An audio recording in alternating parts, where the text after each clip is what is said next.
Hello friends, welcome back to Nish classes. आप सभी का बहुत बहुत स्वागत है निश क्लासेस में। यहाँ पे हम NTUGC नेट की प्रिपरेशन करते हैं, प्लस कॉमर्स का जो पेपर 2 है आपका NTUGC नेट का, वो भी मैं टीच करता हूँ। तो फिलहाल हम fundamentals of management and organisational behaviour कर रहे थे। उसमें हमने यूनिट 2 स्टार्ट किया था एंड यूनिट 2 का भी हमने काफ़ी सारा सिलेबस अभी तक कंप्लीट कर लिया। As you can see, we already have done planning, decision making, nature and process of control, control techniques, very important chapter control techniques. यहाँ तक हमने अपना अभी तक फिनिश कर लिया था। इसके आगे की चीज़ें हम करने वाले हैं organisation, organisational structure, delegation and decentralisation. ये हमारे आगे के चैप्टर रहने वाले हैं। तो आपने पिछली वीडियोस नहीं देखी हैं तो उनको जाके पहले कवर करें। आप मेरे यूट्यूब चैनल पे जाइए, वहाँ पे प्लेलिस्ट ऑप्शन पे जाइए, वहाँ पे फंडामेंटल्स ऑफ मैनेजमेंट की आपको पूरी की पूरी यूनिट्स, पूरे के पूरे जो पिछली वीडियोस है, चैप्टर्स है, वो सारे के सारे आपको वहाँ पे देखने के लिए मिल जाएंगे। तो चलिए ज़्यादा टाइम ना वेस्ट करते हुए हम आज का जो लेक्चर है वो स्टार्ट करते हैं। मैं स्लाइड्स निकाल लेता हूँ। Okay, organisation. चैप्टर 9 आपका स्टार्ट हो रहा है, दैट इज़ ऑर्गेनाइजेशन। ऑर्गेनाइजेशन होता क्या है? Organisation refers to the structured arrangement of activities. हम ऑर्गेनाइजेशन में करते क्या है? एक स्ट्रक्चर प्रिपेयर करते हैं, उसमें हम अरेंज करते हैं डिफरेंट एक्टिविटीज़ को, रोल्स को, रिस्पॉन्सिबिलिटीज़ को विद इन अ ग्रुप और अ कंपनी। मतलब एक कंपनी में या फिर एक किसी ग्रुप में आप किन्हीं एक्टिविटीज़ को, रोल्स को, रिस्पॉन्सिबिलिटीज़ को अरेंज कर रहे हो, दैट इज़ कॉल्ड ऑर्गेनाइजेशन।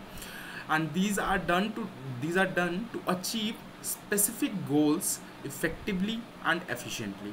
देखिए ये शब्द बार बार आता है, इफेक्टिवली मतलब on time and efficiently with minimum wastage and optimum utilisation of resources, that is efficient. ठीक है।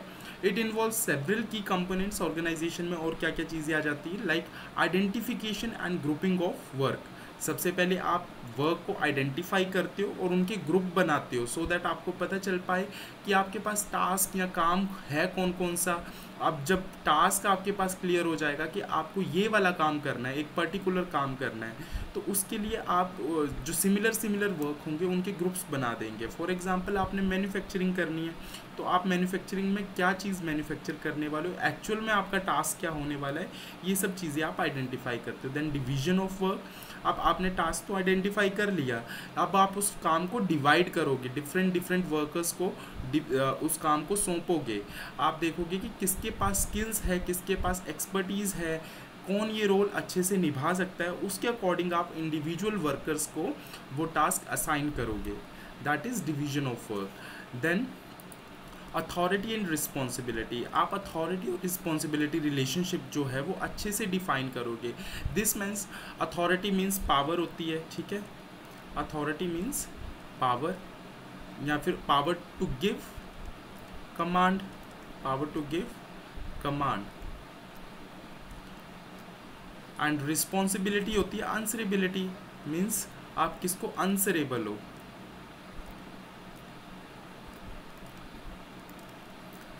आप अपने जो आपके सुपीरियर होंगे उनको आप आंसरेबल होंगे। आप सबऑर्डिनेट हो, आप किसी के नीचे काम कर रहे हो, तो आपको उसको आपकी रिस्पॉन्सिबिलिटी है कि आपने काम किया है या नहीं किया है, उसके अकॉर्डिंग आप आंसर करोगे। एंड अथॉरिटी जो आपको कमांड कर सकता है, जिसके पास पावर्स है, जिसके पास राइट्स हैं। तो आप इन चीज़ों को क्लियरली डिफाइन करते हो कि कौन पावर में होगा, किसके पास अथॉरिटी होगी, कौन डिसीजन ले सकता है। Power to make decision is called authority, यहाँ पे लिखा भी है। And who is accountable for a specific task is called responsibility. मतलब जो आंसरेबल होगा, अकाउंटेबल होगा, वो उसको हम बोलेंगे रिस्पॉन्सिबिलिटी।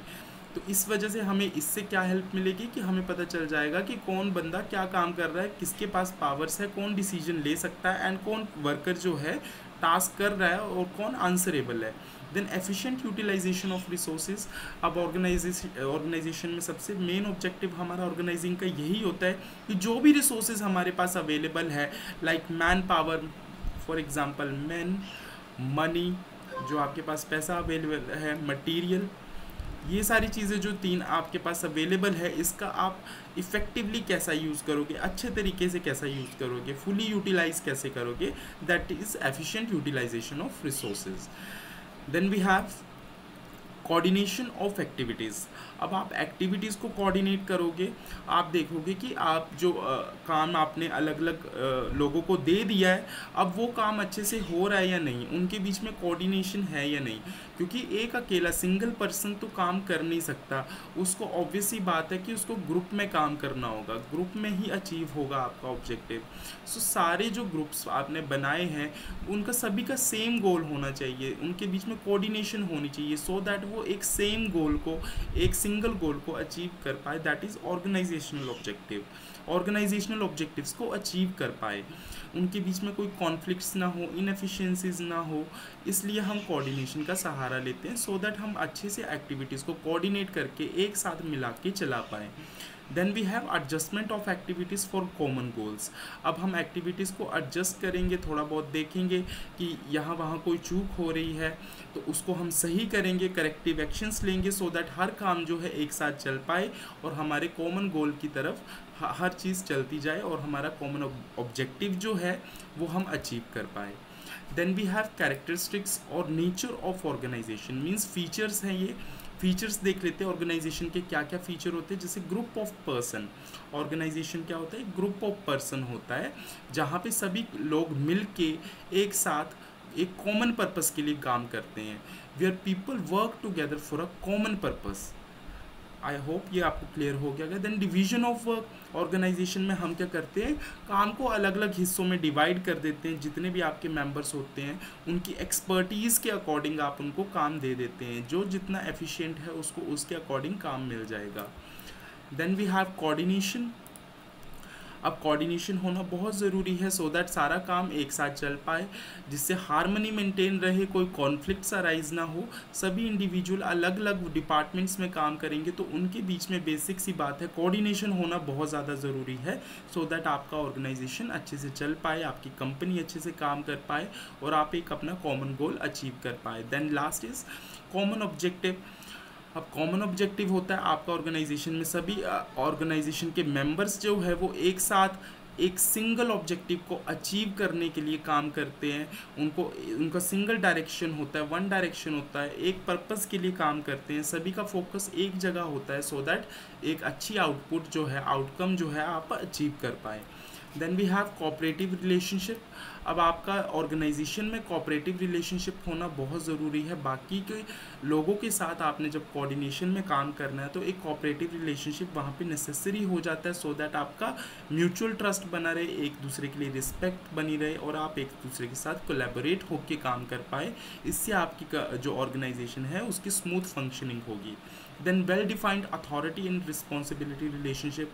ऑर्गेनाइजेशन में हमने देखा कि जो अथॉरिटी और रिस्पॉन्सिबिलिटी है इनका रिलेशनशिप होना बहुत ज़रूरी है। आपको पता होना चाहिए कि अथॉरिटी किसके पास है, power to give orders, and responsibility किसके पास है, मीन्स कौन अकाउंटेबल है, कौन आंसरेबल है किसी पर्टिकुलर वर्क के लिए। इससे आपकी कन्फ्यूजन दूर होगी, सो दैट आपका ऑर्गेनाइजेशन ऑब्जेक्टिव जो है वो अचीव हो पाएगा। Then we have proper communication. Organisation is a group of people as you all know. So यहाँ पे एक प्रॉपर कम्युनिकेशन होना बहुत ज़्यादा ज़रूरी होता है, आपका टॉप लेवल मैनेजमेंट के साथ, मिडल लेवल मैनेजमेंट के साथ, देन लोअर लेवल मैनेजमेंट के साथ। इनके साथ आपका प्रॉपर कम्युनिकेशन होना बहुत ज़रूरी है। आपका अगर कम्युनिकेशन नहीं होगा तो वहीं पे कोई ना कोई चीज़ मिस हो जाएगी, या फिर कुछ आपके जो ऑब्जेक्टिव्स हैं वो पूरी तरह से अचीव नहीं हो पाएंगे। देन ऑब्जेक्टिव्स ऑफ ऑर्गेनाइजेशन। ऑर्गेनाइजेशन के कुछ ऑब्जेक्टिव्स भी होते हैं। For example it helps management. अब ऑर्गेनाइजेशन से मैनेजमेंट को क्या हेल्प मिलती है, देखिए यहाँ पे, it supports management in planning, decision making, executing strategies. अब ऑर्गेनाइजेशन अच्छे से होगी, आप अच्छी तरह से हर एक्टिविटी को ऑर्गेनाइज कर पाएंगे, कोऑर्डिनेट कर पाएंगे, तो इससे मैनेजमेंट को प्लान्स बनाने में ईजी रहेगा, डिसीजन लेने में ईजी रहेगा और एग्जीक्यूट करने में ईजी रहेगा जो भी उन्होंने स्ट्रेटजीज बनाई है। एग्जीक्यूट मीन्स चलाना, जो भी स्ट्रेटजीज बनाई है, जो भी प्लान्स बनाए हैं उनको वर्किंग में लेके आना, that is execution. Then to increase production. अब ऑर्गेनाइजेशन का ऑब्जेक्टिव होता है कि आपका जो प्रोडक्शन है वो अचीव हो, मैक्सिमम प्रोडक्टिविटी आए। प्रोडक्टिविटी इन द सेंस कि जो आपका लेबर है वो भी मैक्सिमम आउटपुट दे, उनका आउटपुट भी अच्छा होना चाहिए, मैक्सिमम होना चाहिए। Then this involves optimizing process. आप प्रोसेस को ऑप्टिमाइज़ करेंगे, आपके जो प्रोसेस इन्वॉल्व है प्रोडक्शन में वो अच्छे होने चाहिए, इजी होने चाहिए और एफिशिएंट होने चाहिए। यूटिलाइजिंग रिसोर्सेज एफिशिएंटली, आपको रिसोर्सेज को अच्छी तरह से यूज़ करना है, man money material, and ensures that all employees are working together towards producing goods और सर्विसेज। सभी एम्प्लॉयज़ को एक साथ काम करवाना है, आपको ये मेक श्योर करना है सो दैट आप जो है अच्छा प्रोडक्ट और सर्विस बना पाओ। Then we have cooperation of employees. Organization में बहुत इंपॉर्टेंट ऑब्जेक्टिव हो जाता है कि जो एम्प्लॉयज़ हैं उनके बीच में कॉरपोरेशन बनी रहे, वो एक साथ मिल के काम करें, टीम वर्क को इन्हांस करता है। इससे हमारे कॉन्फ्लिक्ट्स रिड्यूस होते हैं, जो लड़ाई झगड़े के चांसेस होते हैं वो रिड्यूस होते हैं, प्रमोट करता है positive work culture. Then organization का एक प्रोसेस भी होता है। अब ऑर्गेनाइजेशन तो मैंने बोल दिया कि ऑर्गेनाइज करेंगे हम, ठीक है, उसको ऑर्गेनाइजेशन कंपनी में लगा सकते हो, आप अपने ग्रुप में लगा सकते हो। तो ऑर्गेनाइजेशन एक आपका, हम कंपनी को भी बोल देते हैं कई बार आम शब्दों में, लेकिन इसका एक प्रोसेस होता है। ऑर्गेनाइजेशन को आप करेंगे कैसे, ऑर्गेनाइजिंग जो एक्टिविटी है उसको आप परफॉर्म कैसे करेंगे, तो उसको करने का सबसे ईजी तरीका है, सबसे पहले identification of activities. Step 1 is identification of activities. आप एक्टिविटीज़ को आइडेंटिफाई करेंगे, for example marketing, finance, production, human resource. अब ये सारी आपकी एक्टिविटीज़ है, ये सारे आपके टास्क है जिनको आपको कंप्लीट करना है। आपने अपने प्रोडक्ट की मार्केटिंग करनी है, मीन्स एडवर्टाइजिंग करनी है, आपने फाइनेंस इकट्ठा करना है, आपने प्रोडक्शन करनी है, आपको ह्यूमन रिसोर्स भी चाहिए। तो ये सारे आपके टास्क है। इन टास्क को सबसे पहले आइडेंटिफाई करो कि आपको रिक्वायरमेंट किस किस चीज़ की रिक्वायरमेंट है। Then grouping of jobs into departments. अब जो जॉब्स आपने आइडेंटिफाई की थी उनको ग्रुप बना दो, अलग अलग डिपार्टमेंट्स में डिवाइड कर दो। फॉर एग्जांपल फाइनेंस डिपार्टमेंट अलग बना दिया, जो पैसे का लेन देन का हिसाब रखेगा उसको फाइनेंस डिपार्टमेंट हमने नाम दे दिया। अब दूसरा ग्रुप जो होगा, दूसरा डिपार्टमेंट जो होगा, फॉर एग्जांपल सेल्स डिपार्टमेंट हमने अलग बना दिया। अब हमने एडवर्टीजमेंट डिपार्टमेंट एक अलग बना दिया, और एक मैन्युफैक्चरिंग डिपार्टमेंट जो प्रोडक्ट को मैन्युफैक्चर करेंगे उनका डिपार्टमेंट अलग बना दिया। तो ये सारे डिपार्टमेंट्स को आपने काम को आइडेंटिफाई किया, आपको पैसे की नीड है, आपको एडवर्टीजमेंट करनी है, आपको प्रोडक्ट को मैन्युफैक्चर करना है। दूसरे स्टेप में आपने क्या किया, इनके अलग अलग डिपार्टमेंट्स बना दिए, सिंपल। देन आ जाते हैं हम थर्ड स्टेप पे, दैट इज़ असाइनिंग रिस्पॉन्सिबिलिटीज़। अब आपने डिपार्टमेंट्स तो बना दिए, अब आपने इंडिविजुअल वर्कर्स को, जो आपने जॉब्स के ग्रुप्स बनाए थे, अलग अलग डिपार्टमेंट्स किए थे, उनको स्पेसिफिक टास्क असाइन करने हैं। आपने उनको टास्क देना है कि आपको ये, आपका काम ये वाला होने वाला है, आपने इस चीज़ के ऊपर वर्क करना है, सो दैट हर किसी को अपनी रिस्पॉन्सिबिलिटीज़ पता हो कि उनको एक्चुअल में अचीव क्या करना है, उनको करना क्या है एक्चुअल में, उनकी ये रिस्पॉन्सिबिलिटी क्या होने वाली है इस काम में। देन थर्ड स्टेप आ जाता है delegation of authority. Delegation of authority involves giving individual और teams the power to make decision related to their responsibilities. अब देखिए, आपने हर चीज़ कर दी, हर लोगों को आपने बता दिया कि आपकी रिस्पॉन्सिबिलिटीज़ क्या होने वाली है। अब रिस्पॉन्सिबिलिटी से रिलेटेड एक टर्म आती है delegation of authorities. Delegation means देना, डेलीगेट करना मतलब किसी और के ऊपर डाल देना। Authority means power to give commands. तो किस किस के पास क्या क्या पावर्स होने वाली है, वो क्या क्या डिसीजन ले सकते हैं, या फिर हम बोल सकते हैं power to make decision, power to make decision. आप यहाँ पे देखेंगे कि आपके पास पावर है या नहीं, कौन सा पावर है आपके पास गिवन है, आप कौन सा पर्टिकुलर डिसीजन ले सकते हैं, किस चीज़ के रिगार्डिंग आप डिसीजन ले सकते हैं। इससे आपका क्या होगा, एक कांस्टेंट सुपरविजन बना रहेगा, आपके टास्क अच्छे से चलते रहेंगे। तो डेलीगेशन ऑफ अथॉरिटी बहुत इंपॉर्टेंट है कि आप किसको अथॉरिटी दे रहे हो कि वो डिसीजन क्या ले सकते हैं। जिनके पास रिस्पॉन्सिबिलिटी है उनके पास ऑफकोर्स कोई ना कोई पावर होगी कि वो कोई ना कोई डिसीजन ले सके अपने स्पेसिफिक टास्क में या स्पेसिफिक जॉब में। देन फिफ्थ स्टेप आ जाता है इस्टेब्लिशिंग रिपोर्टिंग रिलेशनशिप। अब reporting relationship means accountability, answerability. अब आंसरेबिलिटी किसके पास, कौन किसको आंसरेबल होगा। इस स्टेप में क्या देखेंगे आप, हायरार्की को कंसीडर करेंगे। जैसे ऊपर आ जाते हैं सुपीरियर्स, नीचे वाले जो वर्कर्स होते हैं उनको हम बोलते हैं सबऑर्डिनेट्स, तो ये जो रिलेशनशिप हमने बनाया है इसको हम हायरार्की के अकॉर्डिंग आइडेंटिफाई करेंगे कि ये जो सबऑर्डिनेट्स होंगे ये अपने सुपीरियर को, अपने बॉस को आंसरेबल होंगे, ये इनको रिपोर्ट करेंगे कि हाँ जी हमने ये काम कर लिया। तो यहाँ पे हम यही देखेंगे कि कौन किसको रिपोर्ट करेगा और कब रिपोर्ट करेगा, कौन किसको इंस्ट्रक्शंस देगा। अथॉरिटी में तो ये आ गया कि सुपीरियर्स के पास पावर है, अब वो इनको क्या कर सकते हैं, कमांड दे सकते हैं। अब सबऑर्डिनेट्स की रिस्पॉन्सिबिलिटी आ गई, रिपोर्टिंग रिलेशनशिप आ गया, जिसमें वो अपना काम की जवाबदेही किसको देंगे, अपने सुपीरियर को, अपने बॉस को। देन आ जाते हैं 6 स्टेप पे। 6 स्टेप बोलता है कोऑर्डिनेशन ऑफ एक्टिविटीज़। अब जो भी हमने डिफरेंट डिपार्टमेंट्स बनाए थे, फॉर एग्जांपल फाइनेंस डिपार्टमेंट बनाया था हमने, मैन्युफैक्चरिंग डिपार्टमेंट बनाया था, फिर उसके बाद हमने एडवर्टीजमेंट डिपार्टमेंट बनाया था, सेल्स डिपार्टमेंट भी हमने बनाया था। तो इन सब एक्टिविटीज़ का आपस में कोऑर्डिनेशन होना बहुत ज़रूरी है। क्यों कोऑर्डिनेशन होना ज़रूरी है? फाइनेंस वाले क्या करेंगे, पैसा इकट्ठा करेंगे, पैसा अरेंज करेंगे, अब उस पैसे से आप रॉ मटेरियल परचेज करोगे और मैन्युफैक्चरिंग स्टार्ट हो जाएगी। मैन्युफैक्चरिंग स्टार्ट होगी तभी आप एडवर्टीजमेंट कर पाओगे। अब एडवर्टीजमेंट भी कर ली तो अब सेल्स डिपार्टमेंट का काम आता है कि वो कितना प्रोडक्ट बेच पाएंगे या कितना प्रोडक्ट बेचते हैं। तो यहाँ पे सभी का एक साथ कॉमन गोल के लिए, that is profit. Common goal क्या है? प्रॉफिट। प्रॉफिट अचीव करने के लिए एक साथ काम करना सभी डिपार्टमेंट्स का बहुत ज़्यादा ज़रूरी हो जाता है, कोऑर्डिनेशन बनाना बहुत ज़्यादा ज़रूरी हो जाता है। फॉर एग्जांपल फाइनेंस डिपार्टमेंट जो है ये टाइम से पैसा इकट्ठा नहीं कर पाए तो मैन्युफैक्चरिंग हो पाएगी? नहीं हो पाएगी। मान लो इन्होंने पैसे इकट्ठा कर लिया, सामान ले आए, अब मैन्युफैक्चरिंग स्टार्ट हो गई, मैन्युफैक्चरिंग ने भी अपना काम कर दिया। अब एडवर्टीजमेंट वालों ने इतना सेल प्रमोशन वगैरह किया नहीं, कोई एड्स नहीं बनाए, कोई न्यूज़पेपर में अपने प्रोडक्ट की ऐड नहीं दी और लोगों को अवेयरनेस नहीं हुई, तो जिस वजह से सेल्स पे इफेक्ट पड़ेगा। तो यहाँ पे coordination, due to lack of coordination आप प्रॉफिट अचीव नहीं कर पाओगे। That is your common objective. आप अपना कॉमन ऑब्जेक्टिव कहीं ना कहीं उससे भटक जाओगे। तो इतने आपके स्टेप्स थे। Then we come to formal organization. अब आपके देखिए दो तरह के ऑर्गेनाइजेशनल स्ट्रक्चर होते हैं। ऑर्गेनाइजेशनल स्ट्रक्चर को हमने दो हिस्सों में डिवाइड किया, one is formal and another one is informal. अब ऑर्गेनाइजेशन तो दो तरह के हो सकते हैं, या एक तो फॉर्मल भी हो सकता है, एक इनफॉर्मल भी हो सकता है। फॉर्मल ऑर्गेनाइजेशन में क्या होता है, एक प्लान सेटअप होता है, आपने सब कुछ पहले से प्री प्लान करके रखा हुआ है, एक कंपनी में या फिर एक इंस्टीट्यूशन में।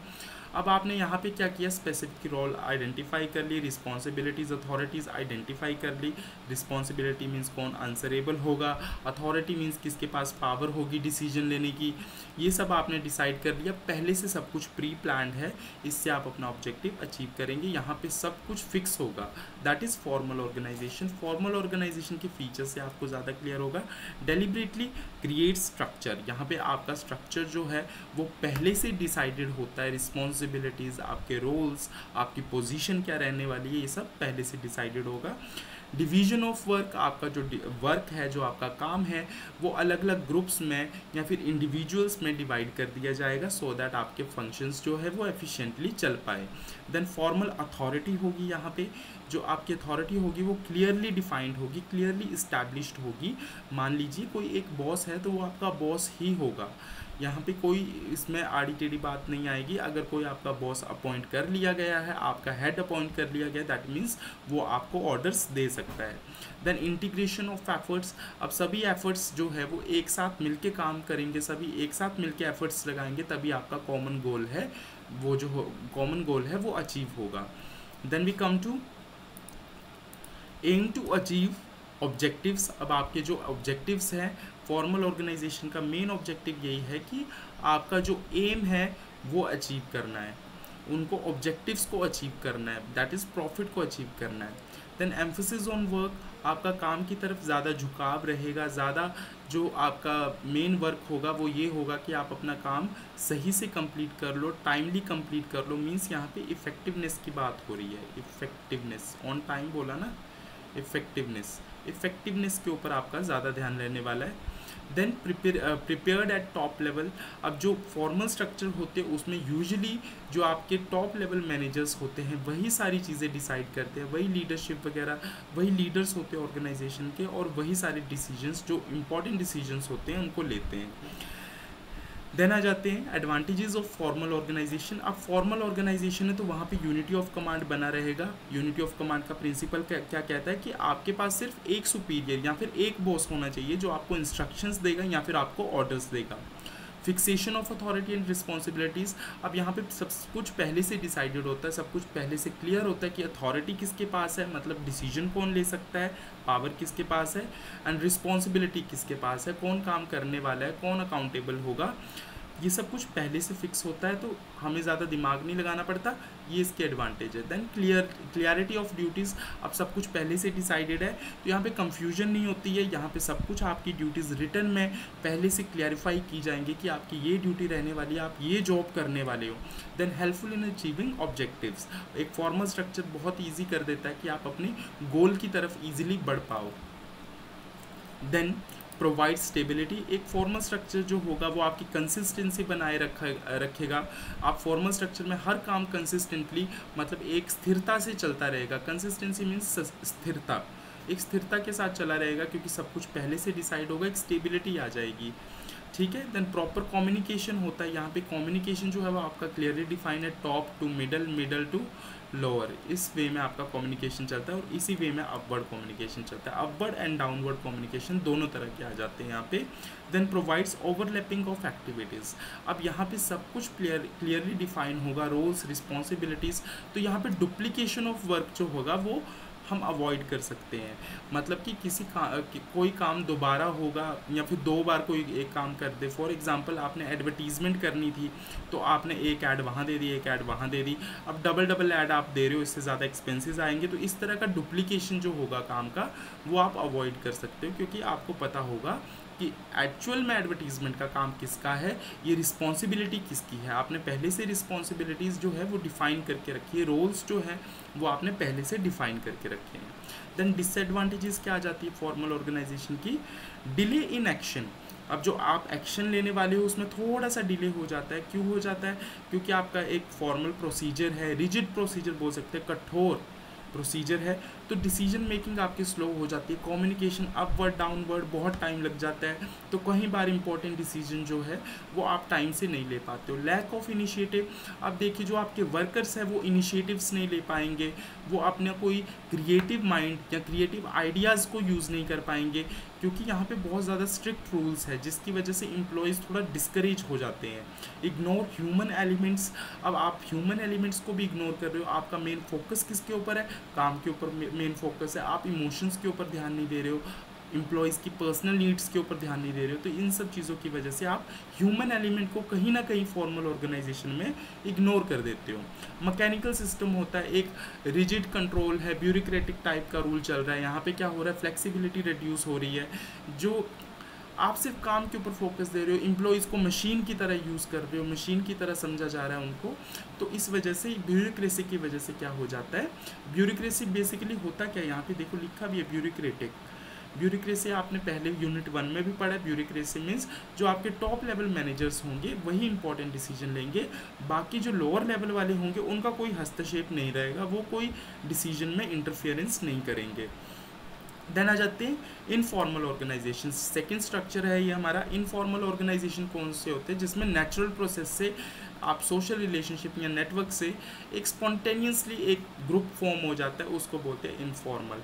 अब ये फॉर्मल ग्रुप के अंदर ही आएगा, जैसे आपका फॉर्मल स्ट्रक्चर चल रहा है ना, फॉर्मल स्ट्रक्चर के अंदर कई बार आप क्या करते हो, जब आपके फ्रेंड्स बन जाएंगे, आप एक फॉर्मल ऑर्गेनाइजेशन में काम कर रहे हो, फॉर्मल कंपनी में काम कर रहे हो, वहाँ पे सब कुछ फॉर्मल होता है, लेकिन बीच में एक इनफॉर्मल ग्रुप बन गया, आप सब फ्रेंड्स मिल गए और अब आप इनफॉर्मली एक दूसरे की अथॉरिटी रिस्पॉन्सिबिलिटी थोड़ा एक दूसरे को समझना शुरू कर दिया, आपने रिलेशंस बिल्ड कर लिए। वो रिलेशन ऑफिशियल नहीं होंगे, ऑफिशियल रिलेशन कौन होगा, जैसे कि ये हमारा बॉस है, ये हमारा मैनेजर है, ये हमारे सीईओज है, ये फॉर्मल रिलेशन होता है।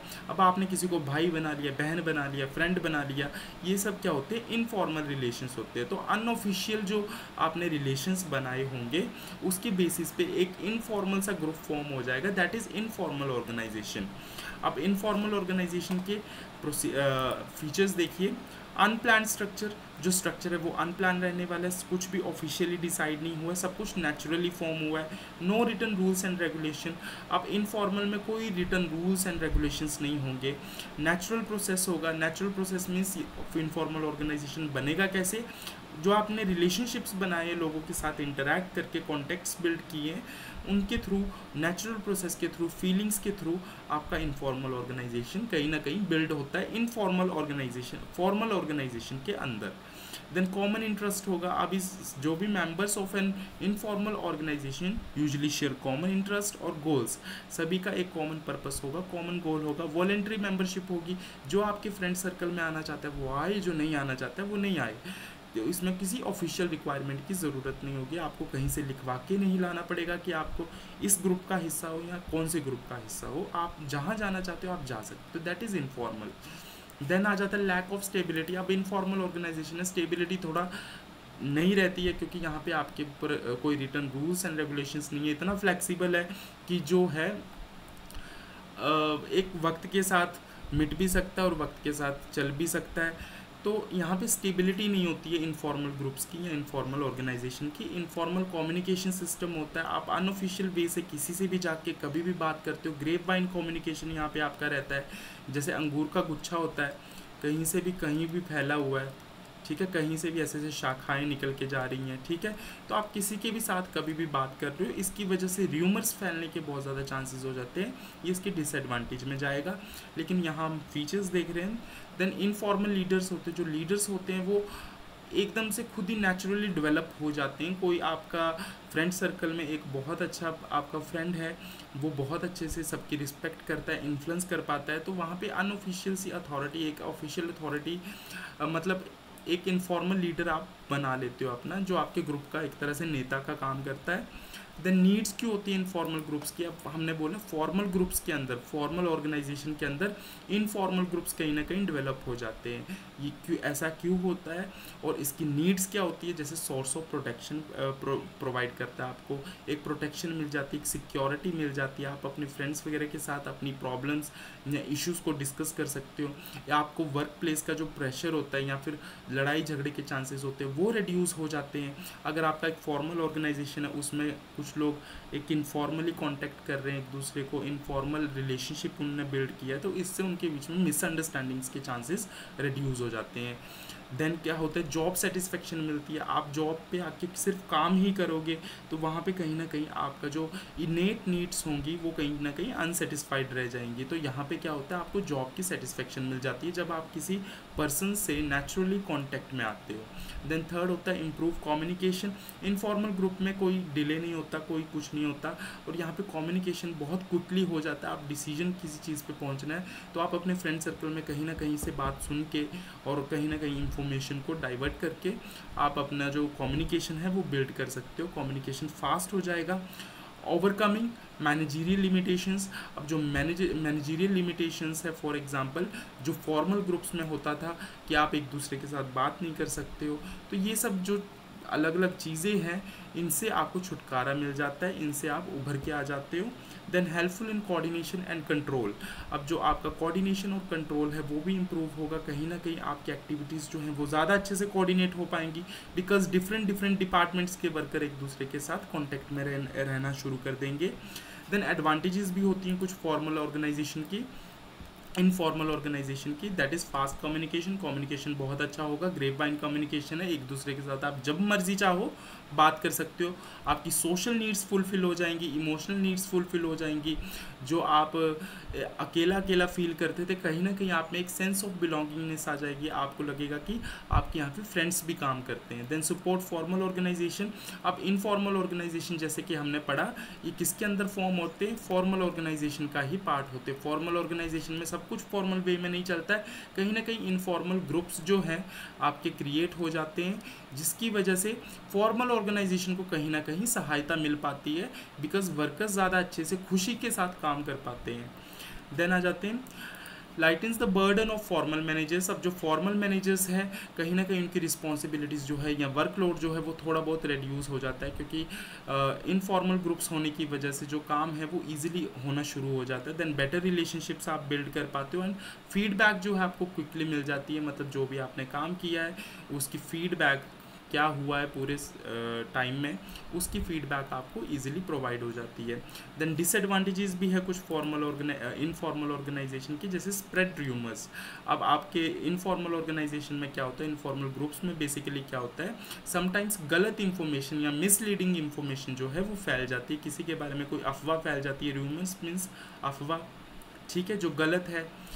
Then resist change. अब देखिए इनफॉर्मल ग्रुप्स में बेसिकली आप सब एक गुट बना लेते हो और आप किसी पर्टिकुलर चीज़ के अगेंस्ट चले जाते हो, तो आप बोलते हो कि हमें ये काम नहीं करना है, दैट इज़ आप चेंज को रेजिस्ट कर रहे हो। अगर कोई नई चीज़ इंट्रोड्यूस होने वाली, नया सिस्टम इंट्रोड्यूस होने वाला है आपकी कंपनी में, तो आप बोल रहे हो कि नहीं नहीं हमें नहीं चाहिए, तो आप सब ने एक गुट बना लिया हुआ है।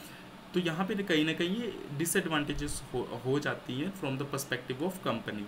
Then emphasis on individual interest. Informal और ग्रुप्स में बेसिकली यही देखा जाता है कि आप अपने काम को, अपने पर्सनल नीड्स को पहले प्रियोरिटाइज करते हो, जैसे कि हमने एक प्रिंसिपल पढ़ा था सबऑर्डिनेशन ऑफ इंडिविजुअल इंटरेस्ट, जहाँ पे आप अपना पर्सनल इंटरेस्ट को बाद में रखते हो और ऑर्गेनाइजेशन के गोल को पहले रखते हो। लेकिन यहाँ पे क्या होता है कि कहीं ना कहीं आप पर्सनल इंटरेस्ट पे चले जाते हो, आप सोचते हो कि मेरा काम पहले बन जाए, मेरा सैलरी इंक्रीमेंट हो जाए, तो ये सब थोड़ा ऑर्गेनाइजेशन कंपनी के पर्सपेक्टिव से देखा जाए तो ये गलत हो जाता है। Then attitude of leaders. Informal leaders का थोड़ा जो एटीट्यूड होता है वो समटाइम्स स्ट्रॉन्ग इन्फ्लुएंस कर पाते हैं, जिसकी वजह से कॉन्फ्लिक्ट्स अराइज हो सकती हैं।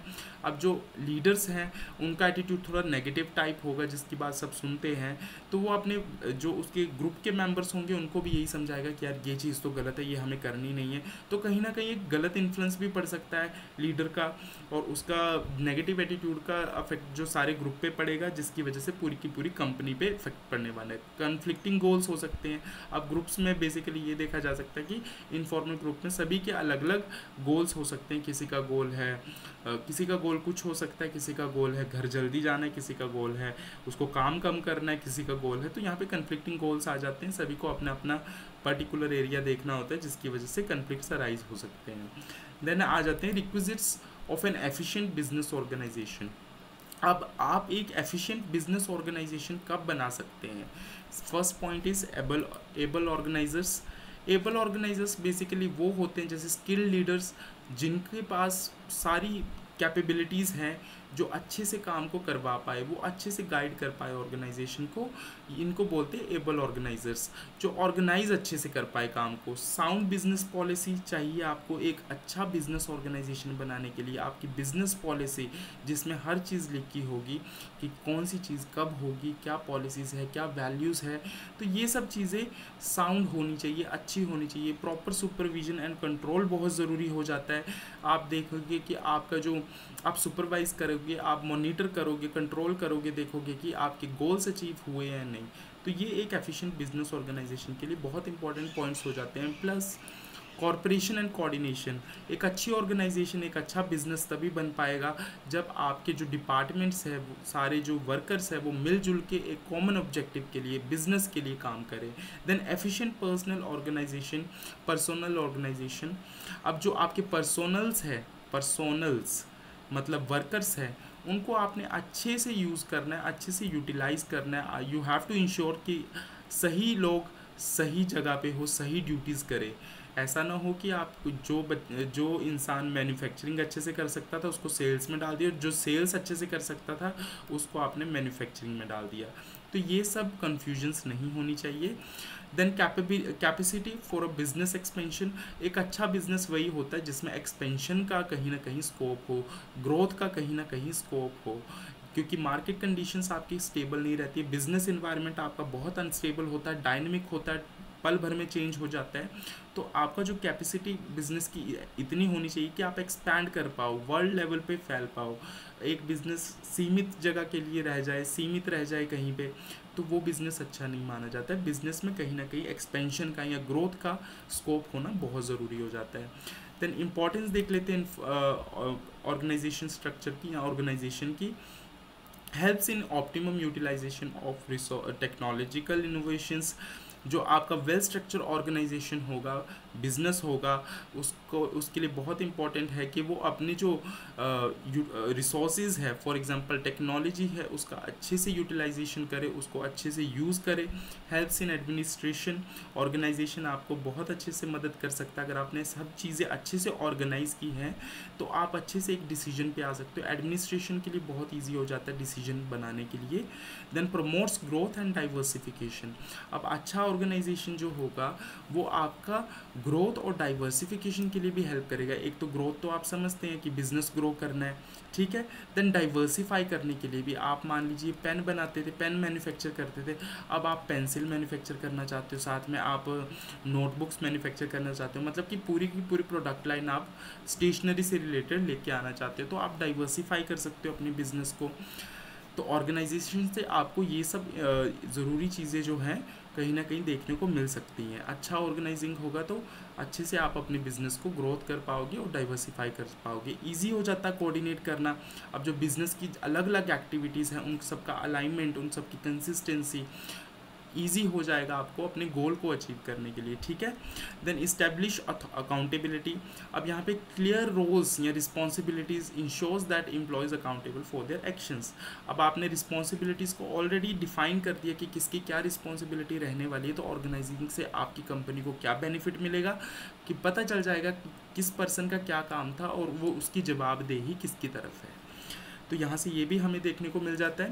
Then facilitate team work. अब अच्छा ऑर्गेनाइजिंग होगा तो वहाँ पे टीम वर्क भी आपका अच्छा बनेगा। Training and development of personnels. अभी आप ऑर्गेनाइजिंग करेंगे तो ऑर्गेनाइजिंग में जो भी आपने ड्यूटीज़ डिवाइड की है उसके लिए अपने वर्कर्स को आप ट्रेनिंग भी देंगे, उनको डेवलप भी करेंगे, तो कहीं ना कहीं ये भी इम्पॉर्टेंट हो जाता है। Then encourage initiatives. अब जो एम्प्लॉयज़ है वो अपना जो क्रिएटिव माइंड है उसको यूज़ कर सकते हैं, बेटर ह्यूमन रिलेशनशिप्स बन पाएंगे, प्रॉपर कम्युनिकेशन हो पाएगा एंड क्रिएट्स स्पेशलाइजेशन। अब एक पर्सन जो है वो अपने वर्क के अकॉर्डिंग काम करेगा तो कहीं ना कहीं उसमें स्पेशलाइज स्किल्स आ जाएंगे कि वो एक काम को बार बार रिपीटेडली करता जाएगा तो उसको पता चल जाएगा कि उसमें वो महारथी बन जाएगा, वो काम करने में वो महारथी बन जाएगा। That is specialization. तो ऑर्गेनाइजिंग से आपका एक और बेनिफिट हो जाता है कि आप स्पेशलाइज बन जाते हो, स्पेशलिस्ट बन जाते हो। सो ऑर्गेनाइजिंग चैप्टर जो है हमारा ऑर्गेनाइजेशन वो इतना ही था। नेक्स्ट चैप्टर में हम करेंगे, नेक्स्ट जो चैप्टर हमारा रहने वाला है वो होने वाला है ऑर्गेनाइजेशन। अभी हमने फिनिश कर लिया, अब हम नेक्स्ट चैप्टर करेंगे, चैप्टर 10 ऑर्गेनाइजेशनल स्ट्रक्चर। तो ये करते हैं हम नेक्स्ट वीडियो में। Thank you so much for watching the video and if you like the video please share, like, subscribe my YouTube channel and ऐसी ही अच्छी अच्छी वीडियोज़ के लिए और पढ़ने के लिए, कंटेंट के लिए बने रहे निश क्लासेस पे। Thank you so much. मिलता हूँ मैं आपसे नेक्स्ट वीडियो में, उसमें हम करेंगे organizational structure. Thank you so much.